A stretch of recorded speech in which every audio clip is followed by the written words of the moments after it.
namni kan qormaata hofus kan dabrus akkatumatti qo'attee fi akkaataa irratti hojjetame. Kallattii hundaanuu xiyyeeffannaan keessan baruuf barsiisuu qofa ta'uu qaba. Wanni hundi dhaqqabamtii yoo barate qofa namni jijjiiramu. Kanaaf ilmi namaa hundinuu yoo irratti hojjetan taate sammuun isaa wal qixa. Amma gaa dorgommiin ni jabaata. Keessattuu warreen mana barnoota addaa seentan ijoolleen afuran san. Qormaata kan namaa ture kan akka Oromiyaatti tooppiteen yookiin nama 13 keessaa barattoonni 4 kan mana barnoota keenyaati jechuudha. Warra takka hanga 3 qabxii fidee keessa jira jechuudha. Keessi wajji dorgomtan ijoollee asitti hojii barattanii miti. Ijoollee akka Oromiyaatti qabxii isinii wal fakkaatu galmeessitee achi jirtoo ijoollee dorgomtan waan taataniif yoo qo'annee bakka yaadne san geenya jechuudha. Qo'achuun barbaachisaadha. Dhaloonni immoo shawwatamuu qabu. Achi keessatti illee maqaa aanaa kanaa namoota nasiisinirra laffaan koree aanaa keenyarraa jalqabee qaama jiru hundaahu akka maqaa yaamsiftan abdii guddaan qaba. Arra ispeeshaal kilaasii asitti haa hundeessinu malee kaayyoon keenya guddaan fuuldura moodeel iskuulii takka hanga 12 qabu kaanaa kana ni hundeessina waan jirusan hin qaba jechuudha aanaa kana keessatti. Hubannoo kanaatillee hawaasa biraan geessanii namni akka jabaatee bahu akka achi deemuun oguu dirqama ta'es ijoollee jajjabeessanii gaggeessan hawaasaaf illee ergaadhaan barbaachisaadha. Barsiisonni illee jechuudha warreen ijoollee tana barsiisanii sadarkaa kanarraan gahan dura bu'aa addamis irraa eegalee hedduu ulfaadhaa galatoomaan isin hin jaa jechuudha. Gargaarsa feetaniin bulchaaleen isin wajjin jiraa jee isin hidhaamee jira. Hawaasni illee nulleen wooma feetanii haga achi keessa jirtan haga achi yuunivarsiitii illee seentan isin duubaanaaf nu isin wajjin jirra. Namni har'a mana barnoota bultii addaa carraa argatee seene iskoolarshipii illee carraa bareeda qabaa jechuudha. Kana hogguunii biyyannu dorgomaa Itoophiyaa osoo hin ta'in dorgomaa addunyaa taa'e. Sagantaan tun warri qindeessan waajjira barnootaa guddaa galatoomaa warri waamaa walleen waldaa misooma Oromiyaa hedduu galatoomaadha. Dhaabbata Malkaa Milkiitiis boordii isaanii bakka beetumaan ergaa dabarsaa. Isaaniif illee galatooma jechuun barbaadeeti sagantaa tan warri nu qindeessee waamaa ofii isaanii gara dhaabbata Malkaa Milkiitiin akka nama dhuunfaatti namni waan kana ispoonsara nu godhe kan gizee hundaa'uu sagantaa kana ispoonsara godhuun beekamu ijoollee ganda kanaa bira dhaabbachuudhaan beekamu obboleessa keenya waamee Abdurrahmaan illee gamanumaan galatoonfadhaadha. Jalqaba irratti barataa sadarkaa Oromiyaatti sadaffaa bahee barataa Amiir ammaas mana barnoota bultii addaatiif dabree jira. Harka rukutaaf.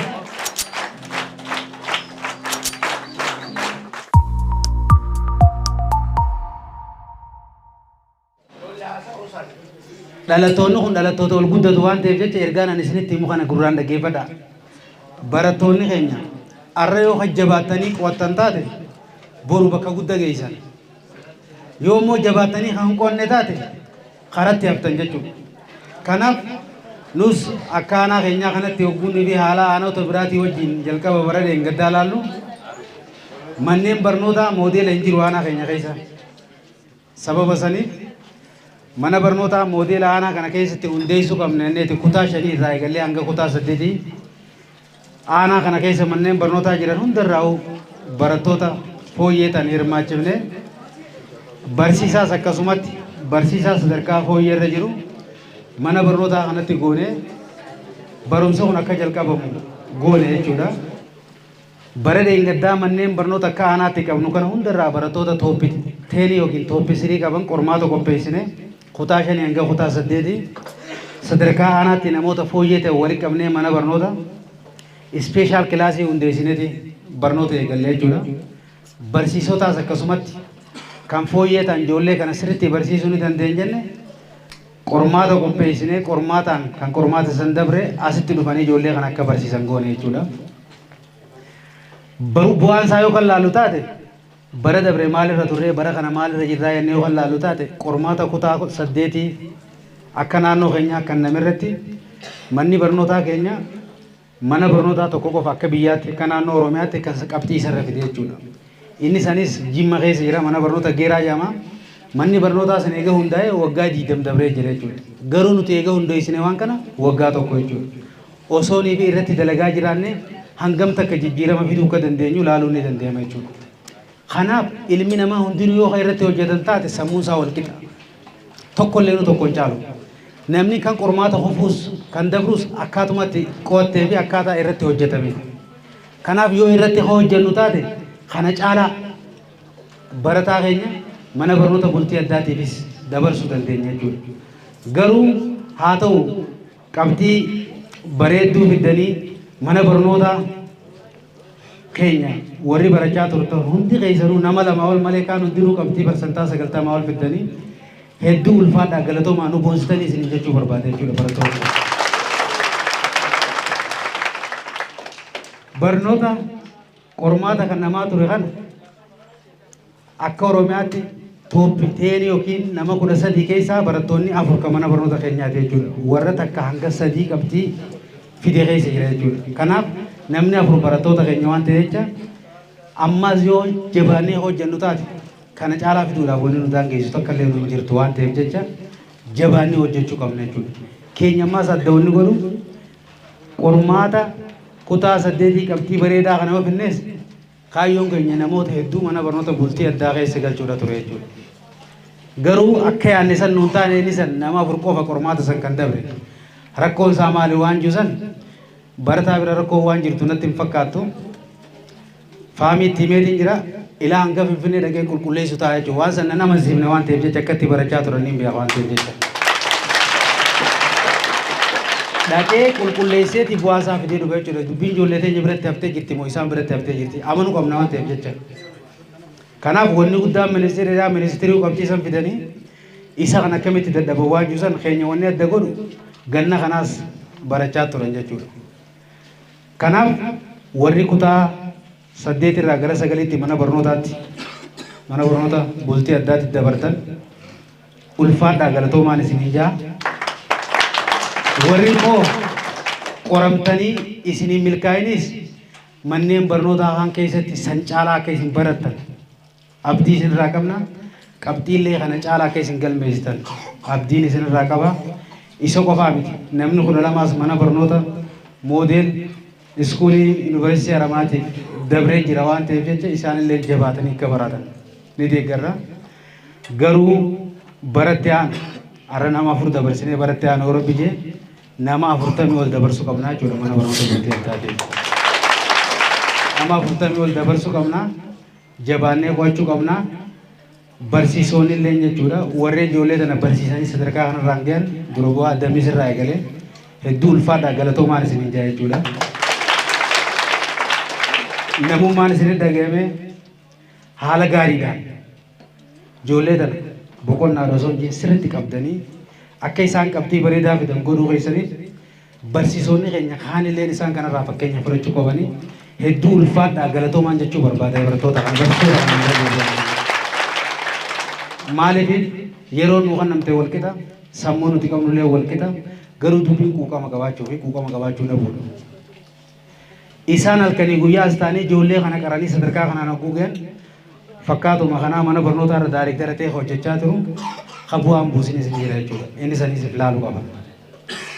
Maqaadhaaf miti kan jiraannu jechuudha. Dhaloota kanallee ajjeesuu qabnu dhaloota kanaas qaruu qabna waan ta'eef jecha har'a special class asitti hundeessinu malee kaayyoon keenya guddaan fuuldura moodel iskuulii takka hanga 12 qabu kaanaa kana ni hundeessinu waan jiru saniin qaba jechuudha ana kana keessatti. Garuu mana ijaaruu qofa galmaa miti sammuu namaatis ijaaraa deemuun barbaachisaadha. Yoo sammuun namaa ijaaramaa deemuu baatte bakka yaadne gahuu hin dandeenyu waan ta'eef jecha barattoota keenya bakka jiranii jajjabeessaa. Social media yeroo ammaa kana gaammoo wanni dhufe teknooloojiidha. Social media kana lakkifnee bilbila biraa yoo qo'annee bakka yaadne san geenya jechuudha. Qo'achuun barbaachisaadha. Dhaloonni immoo shawwatamuu qabu. Dhiisuu qaba jechuudha. Bilbilli bu'aa takka isaan qabu.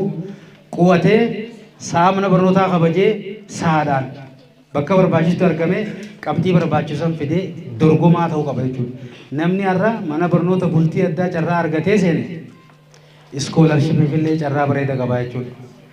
Kan hogguunii fi jennu dorgomaa Itoophiyaa osoo hin ta'in dorgomaa addunyaa ta'a jechuudha. Afaan 3 ol barata achi keessatti. Fireenchi ni barata, afaan Ingiliffaa ni barata, afaan Arabaa ni barata, afaan Chaayinaatillee ni barata jechuudha. Kanaaf barattoonni keenya carraa kan argachuudhaaf dorgomuu qaban jechuudha. Yeroo hedduu abbaan duulaa waan takka jechaa ture ammaan dura. Mana kana waldaa misooma Oromiyaati ijaare mana barnoota bultii addaa kana. Harargeen ni deeggarti jecha ajaa'ibaatti diboota siitiin manneen barnootaa garuu barataa keessaan qabduu nuunji. Arra nu dhageemee barataan keenyaas waan qabeenya keenyaan deeggaru san keessatti dhaqee barachuu qabaa waan jiru san qabachuu qabna jechuudha. Barattoonni kunillee isin dhageemee warri arra keessatti kutaa 8 seentan barsiisonni isaan barsiiftanis karaa adda ta'een qo'attanii qabxii kana caalaa galmeessitanii hundi keessanuu akka mana barnoota addaa san seentan abdiin isinirraa qaba. Anan gara biyyatti hangaan as jirutti isin deeggaruudhaaf qophiidha jechuudha. Yeroo hundaa'u barattootaaf deeggaruudhaaf qophiidha. Jabaadhaa ulfaadhaa warri milkooytanis hedduu galatoomaa maqaa nu gootanii jirtanii biyyatti illee maqaa gootanii jirtan maqaa kanallee nurraa jijjiirtanii jirtan akkasumas barsiisonni illee galatoomaa gamtaan maatii barattoota mana barnoota kanaatillee hedduu ulfaadhaa galatoomaa. Barattoonni immoo jalaa ol dhufaa jirtanillee isaan kana fakkeenya godhadhaatii galatoomaa. Arraabiyyoon hanga nagayaa hedduu ulfaadhaa galatoomaan isin immoo itti aansuudhaan amiira keenya kabajamaa fi jaalatamaa isaas barattoota keenya kanaaf dhaamsa akka dhaaman gamanatti dhaafeera kan.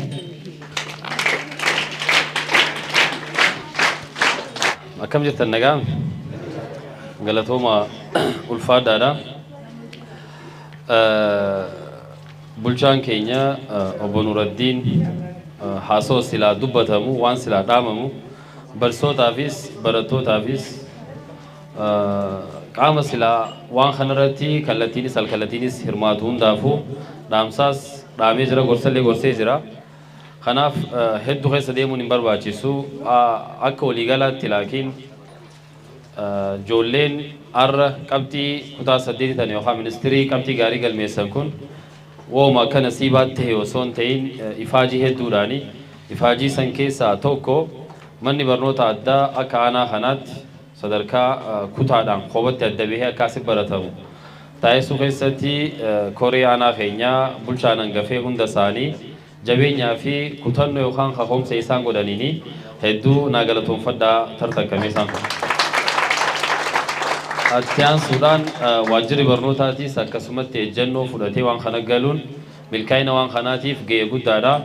Sadaffaarratti barsiisonni bu'aa osoo hin laaliin ijoollee tana sammuu isaanii jijjiiruu qabna jedhanii kutannoon irratti dalaganii yoo dalagne jijjiiramuun ni jirti akka namni kaanillee fakkeenya godhatu irra jabaatanii dalagan barsiisaas dabalatee waajjira barnootaa mana barnootaa haayiskool kanaas ta'ee hundumaahuu tarta keessaaniif illee hamilee kana gootan isin barbaada.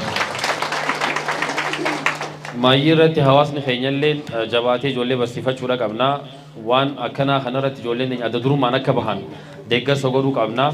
Waggaa 4 dura gaafa sankoree madarasaan ture mana barnoota addaa kana barattoota 3tu dabre madarasaa keessaa dorgome. Tokko malee lama warraa dhorkee achi dhaqanii hin baratanii jaaniin ijoolleen nurraa fagaattee hin barattu jee lama achirraa hambisan. Ijoolleen san arra huno yuunivarsiitii seenuu deemanii qabxiin isaa yuunivarsiitii ittiin galan laakiin qabxii silaa nama gammachiistu osoo hin ta'in qabxii dadarreedha. Hubannoo kanaatillee hawaasa biraan geessanii namni akka jabaatee bahu akka achi deemuun oguu dirqama ta'es ijoollee jajjabeessanii gaggeessan hawaasaafillee ergaadhaan barbaachisaadha. Gara barattootaatti oguu deebinuu barattoota qabxii gaarii fidan baga gammaddan isin jechuu barbaada. Laakiin kuni amma jalqabbii teessanii isin gana amma umrii daa'ima waggaa 10 keessa jirtanii umriin isinirra jirtanillee tawarri faranjii faayiree joonsan umrii ibiddaa keessa jirtan kallattii hundaanuu xiyyeeffannaan keessan baruu fi barsiisuu qofa ta'uu qaba. Wanni hundi dhaqqabamtii yoo barate qofa namni jijjiiramu qarshiin nama jijjiirtu wanni nama jijjiiruu danda'u barnoota qofa. Addunyaa kana haqaroomsee inventionii garagaraa yookiin ammoo argamiinsi garagaraa wanni inni irraa dhufe barnoota malee maallaqa miti. Maallaqa mataa isaatu barnoota hafide kanuma kana miti. Maalleenni umaatii miti yookaan qabeenyi barnootaan oguu wal madaalchifnu umaatii miti inni umaan godhu jechuu hiyyaa miti. Laakiin barnoota wajjin oguu wal bira fidan qabeenyi umaa keessa jiru. Kanaafuu ijoolleen teenya jabaattee barnoota irratti xiyyeeffannaan barachuudha qabanii. Amma gaa dorgommiin ni jabaata. Keessattuu warreen mana barnoota addaa seentan ijoolleen afuran san dorgommiin keessan ni jabaatti. Keessi wajji dorgomtan ijoollee asitti wajji barattanii miti. Ijoollee akka Oromiyaatti qabxii isinii wal fakkaatu galmeessitee achi jirtoo ijoollee dorgomtan waan taataniif achi keessatti illee maqaa aanaa kanaa namoota nasiisinirra laffaan koree aanaa keenyarraa jalqabee qaama jiru hundaahu akka maqaa yaamsiftan abdii guddaan qaba jabaattanii akka baratanillee dhaamsa obboleessaa asumaan isinitti dhaama hegeree teessan nuti yoo rabbi jee inshaallah saayintistoota gurguddaa taatanis narguudha barbaan doktoroota injiinaroota kana birachi dabruu qabdan sadarkaa saayintistii sadarkaa addunyaatti warra naasaa faa keessa hojjetu viijinii keessan bal'istanii akkasitti deemtan malee ta'u rabbiillee bikkuma namtichi ittiin yaadeen jira jaa yoo isin achitti yaaddanis rabbiinis achuma isin kaaya sammuun teesseelee achuma isin keessi waan taateef jecha jabaattanii akka baratan ergaa jabduu isinitti dhaamuu barbaada gargaarsa feetaniin bulchaalleen isin wajjin jiraa jee isinii dhaamee jira hawaasni illee nulleen wooma feetanii haga achi keessa jirtan haga achi yuunivarsiitii illee seentan isin duubaanaaf nu isin wajjin jirra ahmada kanaas warri asitti hafne kana caalaa daleene ijoollee tana jabaannee baasuutu nurraa eegama bulchaan faalleen karoora garagaraa qaban jeetii yaada isaan kanaaf hawaasa waliin ta'anii akka mootummaattis akka hawaasaattis wal gargaarree mana barnootaa if dandee hasaanii ka'anaatti takkarraa eegalee hagee ilaa kutaa 12tti atti karoorsinee itti yaannee irratti dalaguun dirqama keenya ta'uudha qabaa jechuu barbaadeeti nus geegama keenyaa bahachuudhaaf qophiidha maayii irratti sagantaan tun warri qindeessan waajjira barnootaa guddaa galatoomaa warri waamaa walleen waldaa misooma oromiyaa hedduu galatoomaadha dhaabbata malkaa milkiitiis boordii isaanii bakka beetumaan ergaa dabarsaa isaaniifillee galatooma jechuu barbaadeeti sagantaa tan warri nuu qindeessee waamaa ofii isaanii gara nama dhuunfaatiinis gara dhaabbata malkaa milkiitiin akka nama dhuunfaatti namni waan kana ispoonsara nu godhe kan gizee hundaahu sagantaa kana ispoonsara godhuun beekamu ijoollee ganda kana bira dhaabbachuudhaan beekamu obboleessa keenya waamee Abdurrahmaanillee gamanumaan galatoomfadhaadha. Galatooma ulfaadhaa asumarratti isin irraa dhaabaa tatana caaltu waliin nu adeebisu hegeree ulfaadhaa naa jiraadha. Badhaasa seenaa sagantaa badhaasa barattoota qabxii afreejii 90 fi ol fidan irraa eegalla isaan isa warri badhaasa nu kennu itti gaafatamtu ijaarsaa aadde boontuu fi doktor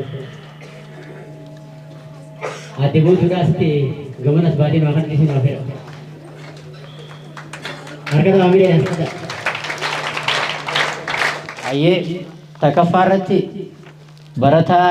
barattuu bariituu Hassan harka rukutaaf barattoota qabxii olaanaa bakka isaa takka namni as ba'ee fuudhuu hin danda'a.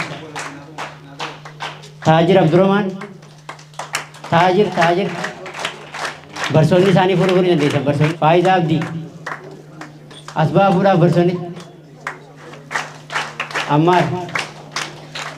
Ammaar Mustafaa Tajuddin Jamal harka rukutaaf Tajuddin Jamal Abdulaziz Shamsu Mustafa Abdulaziz Shamsu harka rukutaaf Afandi Jamal Jibril Afandi itti gaafatamtu ijaarsaa inni galatoomfannaa kabajaadhaan gara iddoo isiitti nu deebisa. Badhaasa itti aanu kan nuufannu Amiiraa fi Bahar itti gaafatamaa karooraa waajjira maallaqaa naaf bulchaa as baanee kan nuufannan.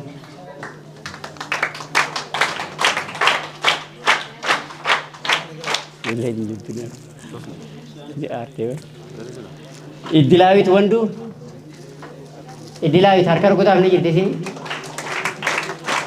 qabxii 90 ol warra fide Imraan Kaliif Imraan ni jira harka rukutaaf isaas Jaabir Daawit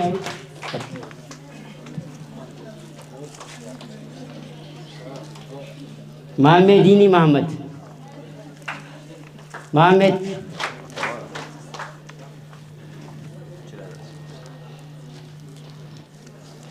harka rukutaaf Qamar Abdul Malik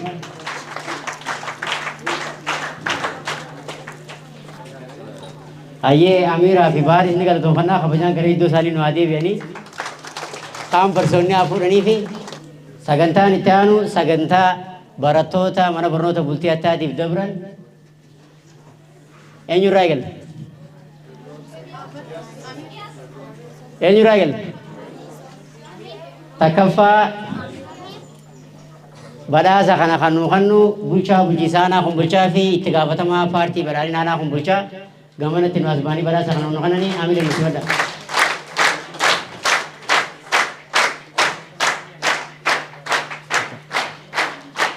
Dura mallaqa raagella jechuu danda'a. Jalqaba irratti barataa sadarkaa Oromiyaatti sadaffaa bahee barataa eenyu barataa Amiir ammaas mana barnoota bultii addaatiif dabree jira. Jalqaba irratti qarshii 5,000 harka rukutaaf qaceellotti. Harka rukutaaf qaceelloo rukutaaf qarshii 5,000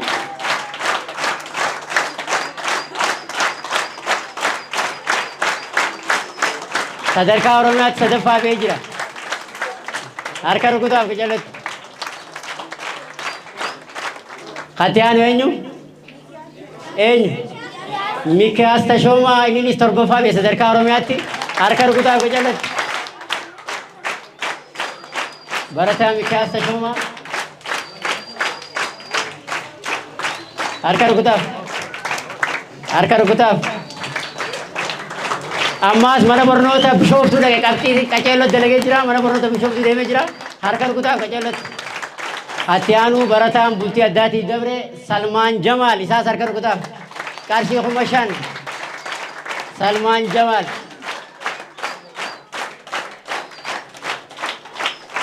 harka rukutaaf isaas.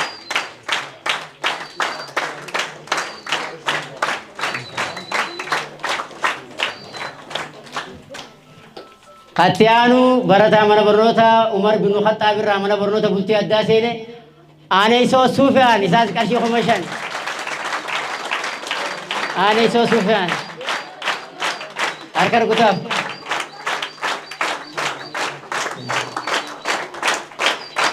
Rukutaa qaceellotti arga. Sagantaa ammaas badhaasni Atiyaanu barataa Amiir Jamaal kan sadarkaa Oromiyaatti sadaffaa bahee ammaas birri libsii takka bultii addaatti uffatee binneef jirra. As bahee fudhate ammaas. Amiir Jamaal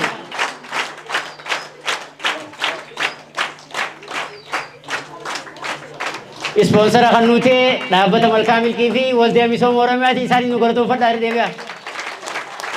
Harka rukutaaf isaafis. Galmaanii achirraa dhufan barsoota isaanii ayyamsiifatanii harka rukutaa jalatti. Ammaas badhaasni keenya ittuma fufagaa wayi fattanii bulchaa keenyaa fi paartii keenya ammaas dhiifama gaafannaa boorsaa bareedaa kan ammaas kunoo Malkaa Milkii haa galatoomanii Amiir Jamaal ammaas Amiir Jamaal harka rukutaaf.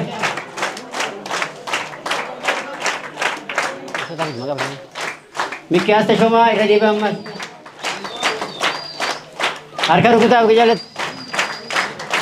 Durboonni manneen baroota Aaneesoo Suufiyaanii barattoota kana qaree warra baase bulchaa keenyaa fi paartii keenya ammaas irra deebinee dhiifama gaafannaa barsiisota barattoota kana qaree baaseefis isaaniifis 3,000 durbaa mana barnoota kanaa Damis Tashoomaa Damisoo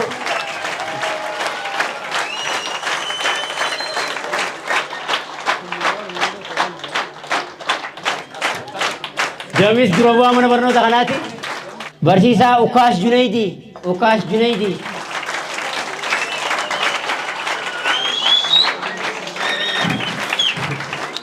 barsiisaa Salamuun Shimallis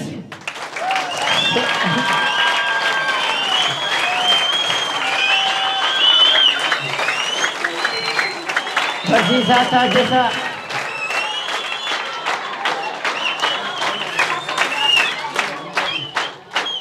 barsiisaa Ahmad Bakar Ahmad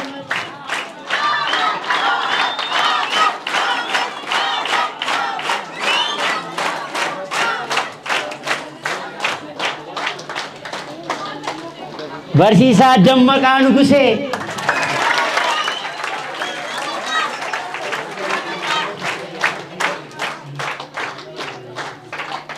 Barsiisaa Mukannin Beezaa Warq Mukee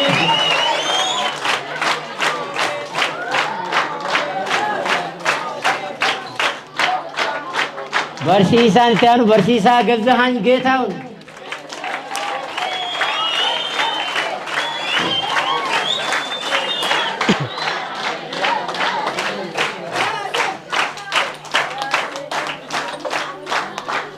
barsiisaan itti aanu barsiisaa Obsaa Gammachuu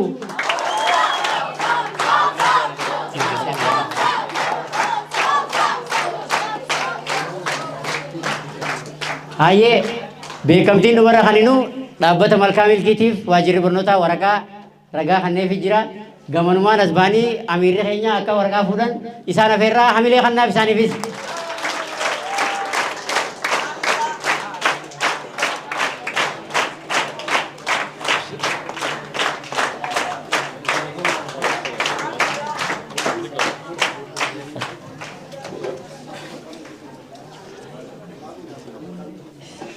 Malkaa Milkiitis waamii Abdurrahmaaniif harka rukutaa isaafis badhaasni beekamtii kennamee jira.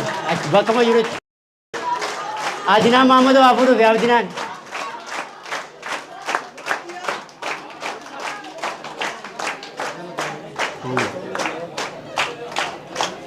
Bulchaa keenyaa fi paartii keenyaa kabajaan gara iddoo isaanii nu deebisaa galatooma alfadha jennaan. Meera deebi'aa harka rukutaa meefi.